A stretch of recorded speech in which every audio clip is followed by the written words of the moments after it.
Hey everyone, what's going on? It's Andy with Acme Packs, and I welcome each and every one of you back for a new video. Today, we are doing a very different video because I was on X this morning and came across a post from Watch the Breaks. Now, this is very different from what I would normally do, but I feel like this post warrants some sort of discussion in the hobby. And this is a post of a screenshot from Jason Masherah, which if you guys don't know, he is the president of the Upper Deck Company, which is one of the top three card manufacturers in the space. So you have Fanatics, you have Panini, and you have Upper Deck, and they have the licensing for the NHL products. Now, he went over basically a state of the union, a state of the hobby with everything that he believes is going on with it, and I feel like it's worth some sort of discussion. So let's break it down and see what our thoughts are on it. Let's get into it.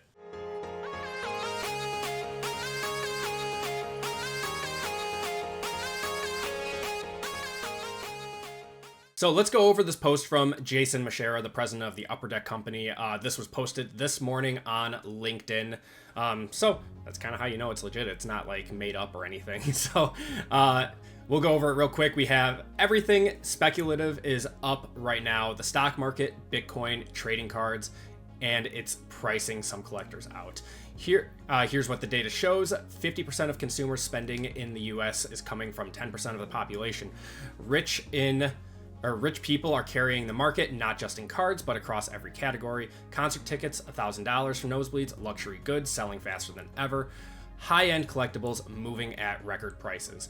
When boxes cost $1,000 or more, you are not buying for fun anymore. You're speculating. You're betting that what you will buy today will be worth significantly more tomorrow. And that works until it doesn't.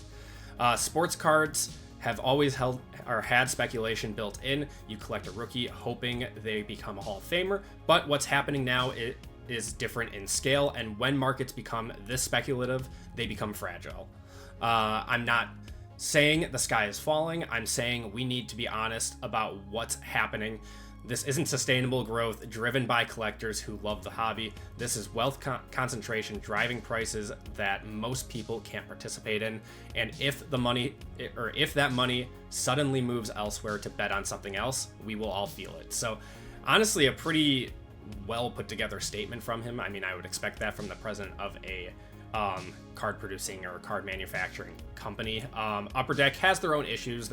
In my opinion, they're a little archaic in the way that they do things. They haven't quite moved with the times like Panini and Topps/Fanatics have, but that doesn't take away from anything that he says here, and that it isn't doesn't make it not true. So starting from the top, everything speculative is up right now. The stock market, Bitcoin, trading cards, and it's pricing some collectors out. Absolutely right. You guys have voiced it in the comments. I see it all over Twitter. There's a lot of people who have been priced out by the current market.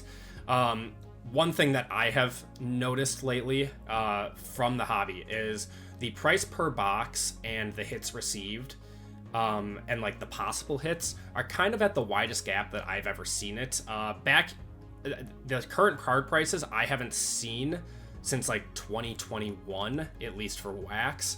But even then, relating that to like the football market, you had 5 first-round quarterbacks, and you could hit some monsters out of there. And all of those guys signed in those products, so you could get dusted just like nowadays, but at least the prices kind of made sense due to how high the single sales actually were. And there's just a very wide gap between single sales and what boxes actually cost right now.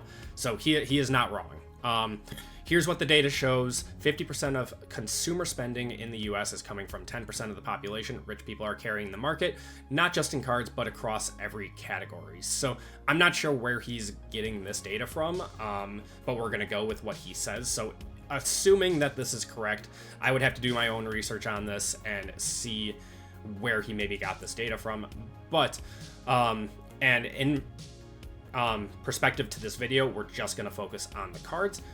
You can kind of see this. A lot of the national media attention going towards some of these higher price sales, and that's what people have come to expect. So like Shine and Mr. Wonderful in the news recently paid up a exorbitant amount for a MJ and Kobe dual auto, which is it worth that much? It very well might be. I think it was a one of one. Obviously, Kobe cannot sign anymore. It could very well be worth that much. But there have been other purchases in there as well from them, and that's getting national media attention. And on top of that, what you are also seeing are like influencers. Like I don't like to put myself in that category because, you know, I just like opening boxes and doing stuff like this. But like what you see on like Instagram, where I'm not going to name any names, but like the card show vloggers that are dropping just stacks and stacks of thousands of dollars on these cards, and people and viewers think that this is what cards are and what they're supposed to be. And if you want to be successful and have fun in the hobby, you have to drop thousands and thousands of dollars, and that's just not true.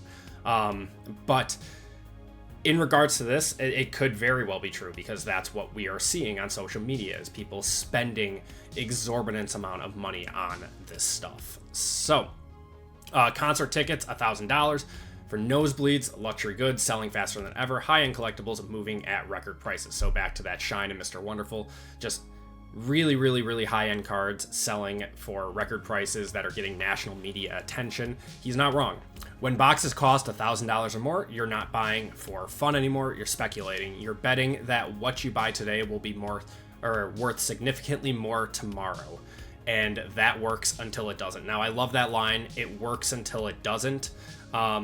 We'll kind of come back to that, but I really do like that, because I think that kind of sums up this post perfectly, and kind of the state of the current card market. But when boxes cost this exorbitant price, you know, stacks and stacks, thousands of dollars, hundreds, if not thousands of dollars, you can be buying for fun. I'm not going to take that away from people, but the average collector is not buying these types of boxes at these prices.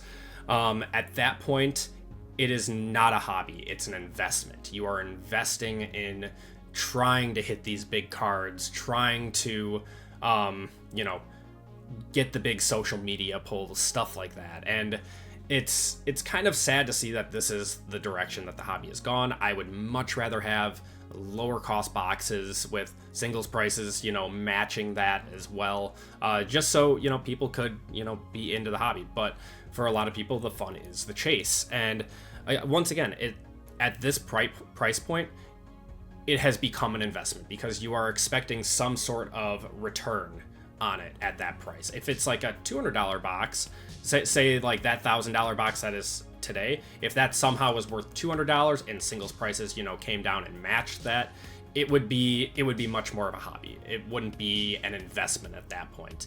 But the way that this industry has gone, a lot of people now see the hobby and sports cards as some sort of an investment. I still struggle to see that point of view, that stuff is an investment. Yeah, stuff can go up, stuff can go down. You can grind out cards, you can flip cards, make some money, but very rarely does holding a card long term actually result in some sort of financial gain. It does happen. I'm not taking that away from people, but it does not happen as often as people think. So sports cards have always had speculation built in. If you collect a rookie hoping they become a Hall of Famer, but what's happening now is different in scale, and when markets become this speculative, they become fragile. So what he's basically saying here is that this is a house of cards, and when the speculation is gone, it all comes crumbling down. And it could be both a good thing or a bad thing, depending on how you look at it. If that speculation goes away, then people are going to start to leave the hobby if they don't see value in the cards that they're buying, in the boxes that they're buying. It just all comes back to how much these boxes cost and what people perceive the value that they are getting out of it. So if people, you know, don't see value in this stuff anymore, they're going to leave, and everything, it's not going to come crashing down. It will be kind of like a slow tumble if that starts to happen, unless there is some sort of outside economic event that happens. So then he moves on to say, I'm not saying the sky is falling. I'm saying we need to be honest about what's happening. This isn't sustainable growth driven by collectors who love the hobby. This is a wealth concentration driving prices that most people can't participate in. Now, this goes back to how much these boxes are costing and, you know, the barrier to entry for this hobby being much higher than it used to be. You can still participate in the hobby through buying singles, through trading, going to card shows, stuff like that. But as far as, you know, buying boxes, especially hobby boxes, it has gotten very, very expensive. Now, this brings me to something that Fanatics said when they were kind of coming into the hobby and trying to break in, to be the giant that they are now, where they're acquiring all these licenses, that they want to 10x the hobby. Now, I don't know how they are going to do that when the market is built on this speculation, and for better, or for lack of another term, it's got a gambling element to it. It really does. There's speculation in gambling and sports betting and in sports cards. Fanatics and Panini have, and I mean, Upper Deck has kind of come with those two as far as box prices have gone, but they've created a barrier to entry for new people to enter the hobby with these high prices. And when Fanatics says they want to 10x the hobby, I don't believe that this is the way to do it. You know, having these exorbitant shows with all of these celebrities collecting cards. Yeah, it looks cool on social media. It really does. I went to Fanatics Fest in New York. It was fun. It was a good mix of sports cards and a sports event.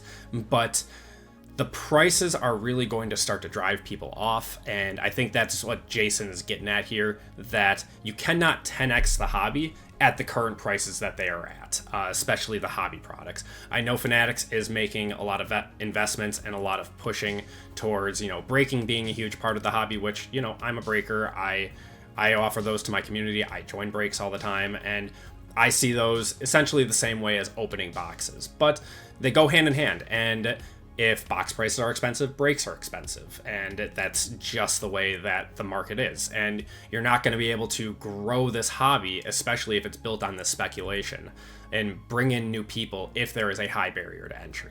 So, last but not least, he ends it with, and if that money suddenly moves elsewhere to bet on something else, we will all feel it. So, we will all feel it is talking about pretty much everyone in the hobby who has a collection, anyone who made it an investment into sports cards, who is a breaker, who's a shop owner.